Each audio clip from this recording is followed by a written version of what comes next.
Greetings, y'all. Welcome back to another episode of ATP, Ask the Pastor. Pastor Sullivan here at Holy Cross Lutheran Church in Kerrville, Texas. And you know what I'm going to say next. Don't forget to subscribe if you haven't done so. Click the notification bell so you don't miss future episodes.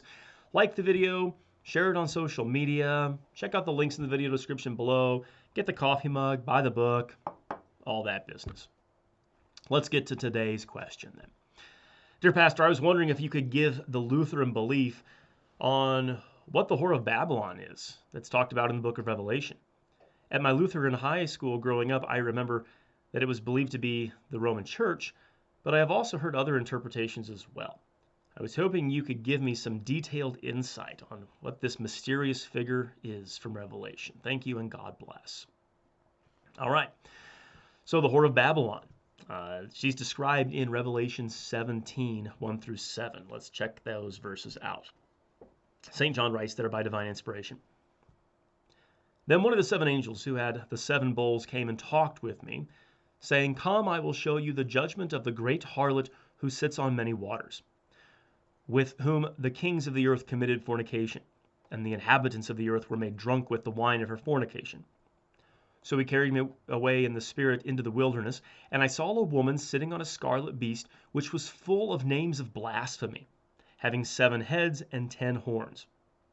The woman was arrayed in purple and scarlet, and adorned with gold and precious stones and pearls, having in her hand a golden cup full of abominations and the filthiness of her fornication.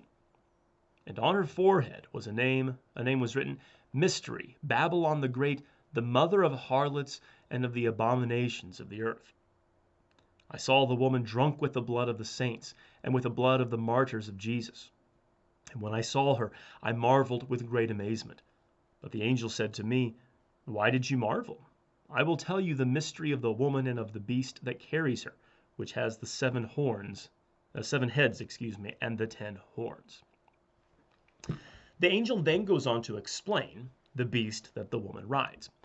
The 7 heads are the 7 mountains on which the woman sits, Revelation 17:9. Now, what is this? Well, this is Rome, because Rome was built on 7 hills. The Palatine Hill, the Capitoline Hill, the Avetine Hill, Esquiline Hill, Caelian Hill, the Minial Hill, and the Quirinial Hill. The scarlet beast, so, is the Roman Empire, which was scarlet because it had drunk the blood of the Christians that had killed during the persecutions before. The whore then, or the harlot, is the Antichrist who has seized the Roman Empire for itself and used its power and grandeur to seduce men into her spiritual fornication of false doctrine, idolatry, superstitions, and errors. The whore and the scarlet beast, then, are simply another iteration of the beast from the sea and the beast from the earth of Revelation chapter 13. The beast from the sea, there we recall, is the secular beast, Rome, while the beast from the earth then is the ecclesiastical beast, that is, the Antichrist. John says that the beast from the earth, the Antichrist, had 2 horns like a lamb and spoke like a dragon, and he exercises all the authority of the first beast in his presence. Now, it's well known that Martin Luther and the reformers identified the Roman papacy as the Antichrist. The papacy introduced all sorts of novelties and new doctrines into the church, such as purgatory, sacrifice of mass for the living and the dead, prayers to the saints, mandatory clerical celibacy, and the like. Lutherans confess then in the treatise on the power and primacy of the Pope, paragraph 39. Now it is evident that the popes, with their accomplices, defend and sustain impious doctrines and erroneous worship. So also do all impious acts which are foretold in the Holy Scriptures concerning Antichrist accord with the kingdom of the Pope and his members. And Dr. Luther writes in his 1541 tract against Hansfurst, he lists several of those doctrines that the papacy had introduced into the church with no scriptural basis.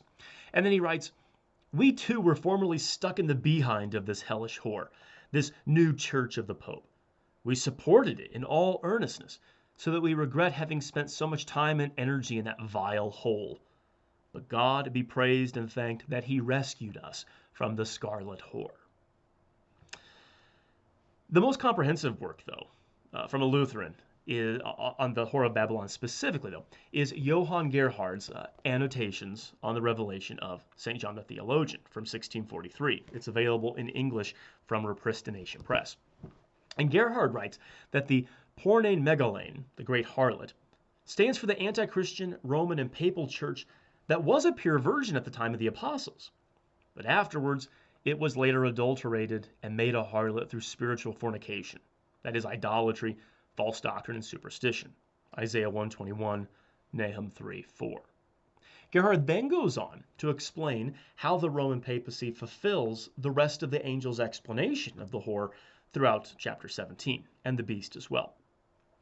So Gerhard is consistently then interpreting that the whore as the Antichrist, not only in his annotations on Revelation, but throughout the entire corpus of his works, especially I've noticed in his theological commonplace on the church.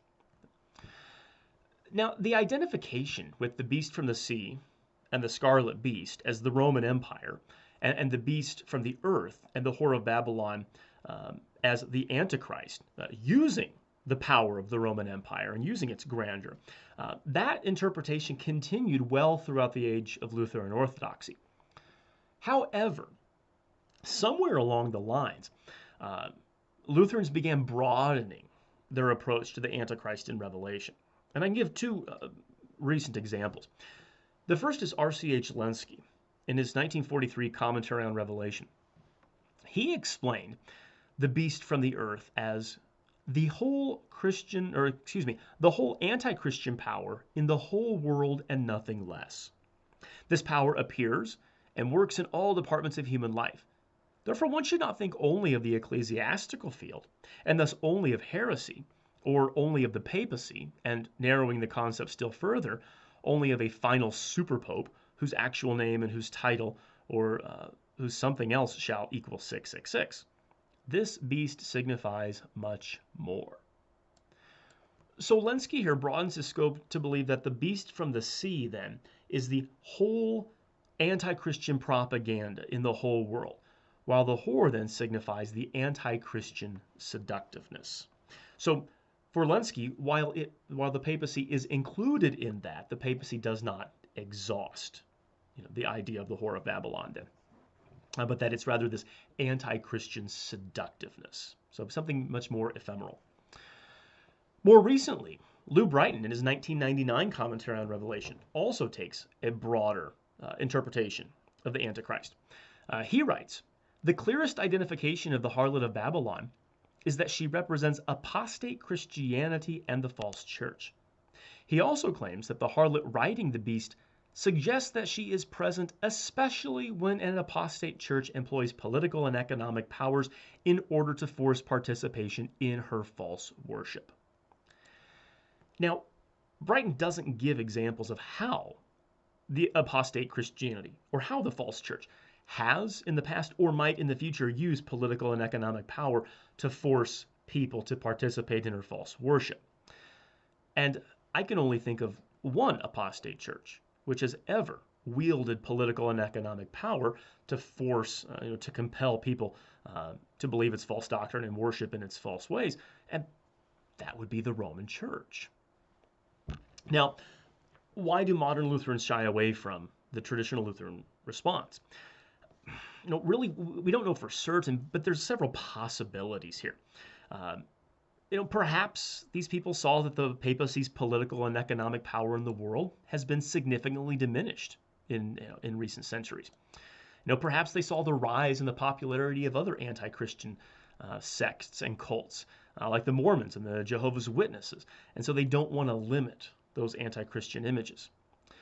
But really, I think that Luther and Gerhard's approach to this is far better than. Because the images are linked specifically with the Roman Empire in the text. And so that narrow understanding of the beast from the earth and the whore of Babylon as the Antichrist, I think, is legitimate. And I think the text warrants that narrower interpretation. For instance, then, John tells us in 1 John 2:18, the Antichrist is coming. Even now, many Antichrists have come. So many Antichrists that infect the world They have their false teachings and lead many astray, but they don't have that connection to the Roman Empire that the Roman papacy does, obviously, both geographically and historically. So the anti-Christian spirits in general, they're identifiable by their false doctrine. But the Antichrist, the whore of Babylon then, is identifiable not only because of the false doctrines, errors, superstitions, and innovations that she has introduced into the church, but also specifically because of her connection to the Roman Empire, whose power she seized after that worldly empire in the West had fallen, and now then historically has used it to lead men further astray. That's the traditional Lutheran answer about the Whore of Babylon. Hope it helps. We'll catch you next time on ATP Ask the Pastor.